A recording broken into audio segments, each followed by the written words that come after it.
आपके मन अनुकूल काम नहीं हुआ, आप उदास हो गए। आपके मन अनुकूल काम हुआ, आप खुश हो गए।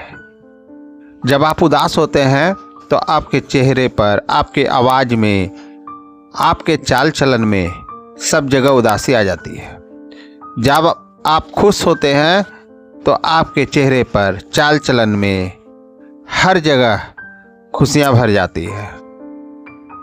आखिर ऐसा क्यों? ऐसा क्यों? ऐसा इसलिए कि न हम कभी उदास थे और न ही कभी हम खुश थे।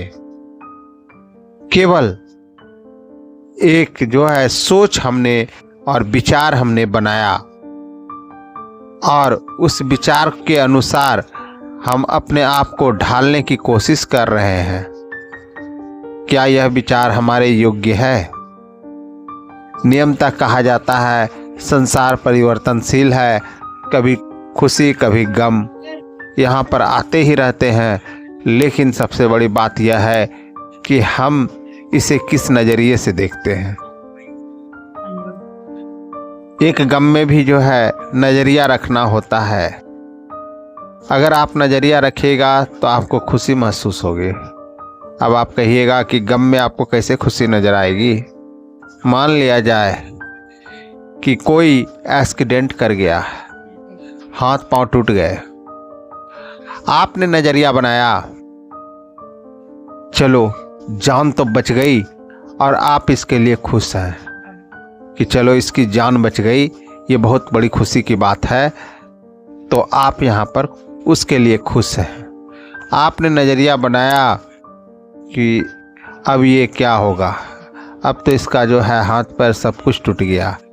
यानी कहने का अर्थ है जब आप नज़रिया बनाएंगे और उदासी की ओर जाएंगे तो उदासी में पृथ्वी की तरह ग्रेविटी होती है जो आपको खींचती चली जाएगी और आपको गर्त में ले जा कर के जो है ढक देगी, जहाँ से आप नहीं निकल पाएंगे। जीवन भर आप अवसाद में पड़े रह जाएंगे। लेकिन अगर आप एक सकारात्मक सोच के साथ अपने मन को बहला लेते हैं तो निश्चित है आपको उदासी छू भी नहीं पाएगी। कोई बच्चा फेल हो गया, वह केवल यह सोच ले कि चलो फेल हुआ तो क्या हुआ, मेरे पास तो ज्ञान है और मैंने यह परीक्षा देकर और भी अपने आप को परिपक्व कर लिया है। मैं अब फेल से नहीं डरता, मुझे अब आगे की तैयारी करनी है। अब अगर वो सोच ले कि मेरे बारे में लोग क्या सोचेंगे, मेरे साथी क्या सोचेंगे, तब तो वो दिक्कत में आ। उदासी का नियम कहता है कि तुम छत से कूदो, गिरने में तुम्हें कोई मेहनत नहीं लगेगा, तुम अपने आप गिर जाओगे। जबकि खुशी का नियम कहता है कि कदम बढ़ाओ, चढ़ने में थोड़ी मुश्किल होगी पर मंजिल पा जाओगे।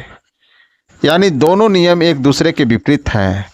उदासी जहां आपको बोल रही है कि केवल कूदो, गिरने में कोई मेहनत नहीं है,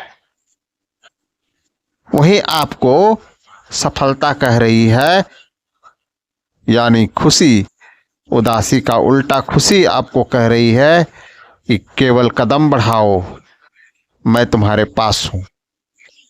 कदम बढ़ाओ, थोड़ी मुश्किल होगी लेकिन मंजिल पालोगे। यानी दोनों में केवल एक ही अंतर है, दोनों में एक ही समानता है। दोनों बोल रहा है कि प्रयास करो। अगर तुम नकारात्मक प्रयास करोगे तो मैं तुम्हें नकारात्मकता की ओर ले जाऊंगा, अगर तुम सकारात्मक प्रयास करोगे तो मैं तुम्हें सकारात्मकता की ओर ले जाऊंगा। अब आपकी इच्छा, आपकी ओर जाते हैं। दोनों ऑप्शंस आपके सामने हमेशा 24 घंटा मौजूद रहती है। आप जैसा नज़रिया, जैसा विचार बनाते हैं बस उस ओर आप कदम बढ़ा देते हैं। अब जरूरत है कि आप अपने नजरिए को बदलिए। नजरिया आप बदल लीजिएगा तो आपको देरी नहीं लगेगी, क्षण भर में आप उस स्थिति में आ जाएंगे जहां की कहा जाए तो कोई भी गम या उदासी नाम की चीज नहीं है। और अगर आपने अपना नजरिया नहीं बदला तो ऐसी स्थिति में आप जीवन भर एक ऐसे गर्त में पड़े रहेंगे जहां से निकलना दूर की बात, आप सोच भी नहीं पाएंगे कि हम कभी इससे बाहर भी निकल जाएंगे। इसलिए नज़रिए के ऊपर निर्भर करता है। आपका जैसा नज़रिया, आपका वैसा जो है लक्ष्य। अब नकारात्मक लक्ष्य या सकारात्मक लक्ष्य, ये दोनों आपके हाथ में है। आप सोचकर उसी के अनुरूप कार्य कीजिए और आगे बढ़िए। आशा है आपको पसंद आई होगी। जय हिंद।